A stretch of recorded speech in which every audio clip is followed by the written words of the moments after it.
since Thanksgiving, the premiums have come down considerably. But this is a very short-term phenomenon. And it coincides with the new allocations for 2023 coming out that the mints are throwing onto the system. But it's a very small amount when I look at, and I'll get to your point on the Eagles in a moment, but when I look at the biggest distributors in the world and their price sheets, the premiums are lower than I've seen all year.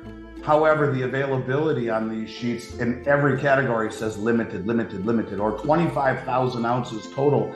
That sounds like a lot, but it's not. I mean, it's not a lot at all. And one event will bring us right back to where we've been for the last 3 years. For the last 3 years, we've seen nothing but elevated premiums, a considerably elevated premiums that continue to rise. And the Silver Eagle is obviously the one that everyone focuses on, as those premiums have been double digit, 9, 10, 11, 12, 13, 14, 15, $16. I mean, at any point over the price of silver since 2020, since February or March of 2020, and they have never come back down.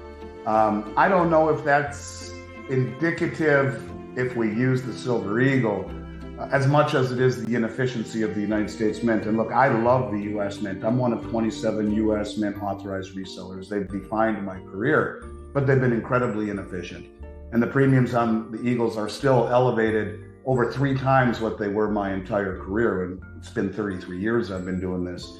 But indeed, whether you're talking 100-ounce bars or Silver Eagles, we have seen nothing but elevated premiums. But yet, Kai, you know, you mentioned Rick Rule. Rick has been a good friend of mine for a long time, and he might be the from a macro perspective, from this industry perspective, more in tune and brighter than anyone I've ever known. And he has a statement that he talks about frequently, where he says, "Look, if we take the entire financial matrix of the United States, from Joe Sixpack to the Harvard Endowment Fund, and give it a percentage of metals ownership and allocation to their whole portfolio, it is less than 0.5%. He then goes on to say that if we take a 40-year mean, a 40-year average, that's 2.5% allocation. So someone has $1 million in their portfolio, they have 25,000 in precious metals. Seems pretty reasonable. Well, if that were to happen, it would be a 5-fold increase in demand, and like that, it's over. The demand would completely obliterate the little bit of supply. What it basically boils down to, Kai, is that you and I and the people we talk to are the pimple on the elephant's ass. And the elephant hasn't turned around yet to see what's going on, to itch that thing on its rear end, because it hasn't really caught wind of precious metals yet. And that has to do with the suppression of the COMEX market, the suppression of the paper prices by, you know, the 4 or 5 large bullion banks that have a reason for doing it. And when you look at the massive accumulation by an entity like JP Morgan, by Ted Butler's estimation, has 1.2 billion ounces of silver, 12 times what the Hunt brothers tried to accumulate, and close to 45 million ounces of gold, all told, the largest physical position of metals at one time.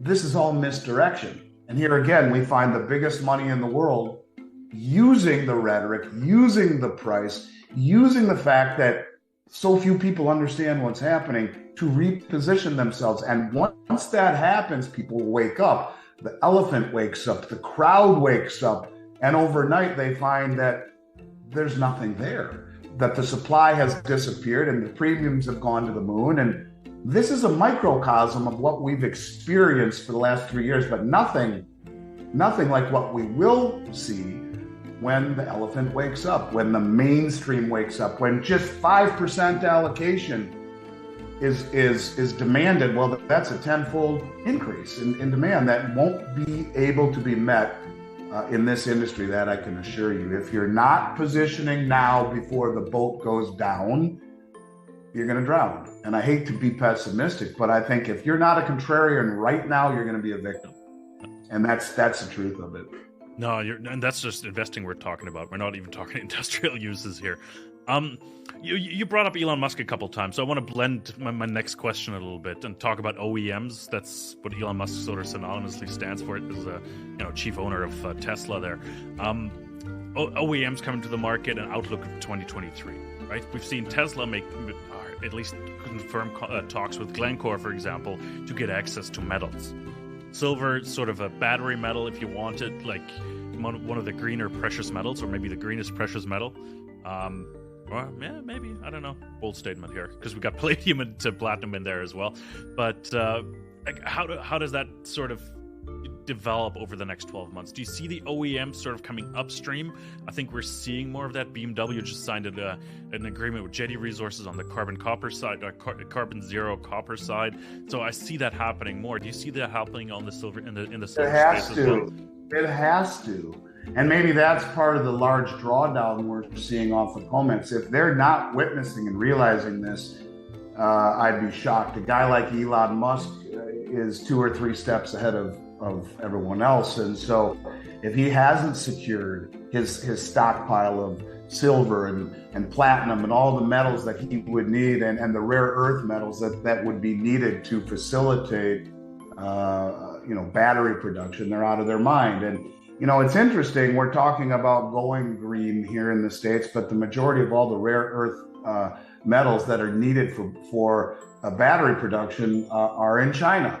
And so when you talk about, very, very small stockpiles of silver that are available for delivery, and you need copious amounts, I think that it would be in their very best interest to, first and foremost, a guy like Elon to try to disintermediate the entire process and go directly to the producer. And maybe we will ultimately see something like that, where these producers just sidestep the bullion banks, sidestep the process of bringing the metal from the ground to the end user and make deals directly with the big industrials. And you're right, when you talk about industrial applications, that's one of the things that I think people need to understand about silver that makes it so unique, is that most commodities have one demand source. You look at something like copper, its primary demand drivers are industrial. Gold has a little bit, like in microchips, but